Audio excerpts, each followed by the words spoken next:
السلام عليكم. كسو دواada Sahan Technology. walaalkiin Cabdifatax Yuusuf mar kale iyo muuqaal cusub.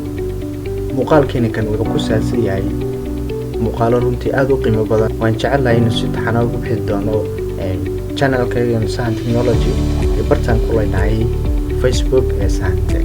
Waxaan jeclaan lahaa haddii aad nagu cusub tahay inaad nagu soo biirto oo taabo calaamadda subscribe soo kalena la wadaag asxaabtaada oo share garee soo kalena like saar sababtoo ah waxay noo tahay dhiirigelin mahadsanid.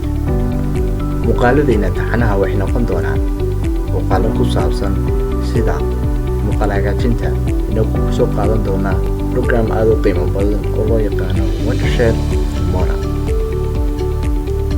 Wondershare Filmora waa mid ka mid ah programmada wax lagu edit gareeyo adigoo ku edit gareyn kara muuqaal runtii aad u qiimo badan oo ku soo jiidan kara. sidoo kale waxaa ka mid ah muuqaalada taxanaha qaybta programming waa habka loo dhiso programmada. waxaa isla eegi doonaa habka loo design gareeyo programmada iyo sidoo kalena codingkooda. inagu dhisi doonaa programmo aad u qiimo badan. waxaana isticmaali doonaa programming language-ka loo yaqaano C# iyo SQL Server. sidoo kalena waxaa ka mid ah muuqaaladayna muuqaalo aad u qiimo badan oo ku saabsan teknolojiyada. fadlan inaad la soco oo ku xidhnow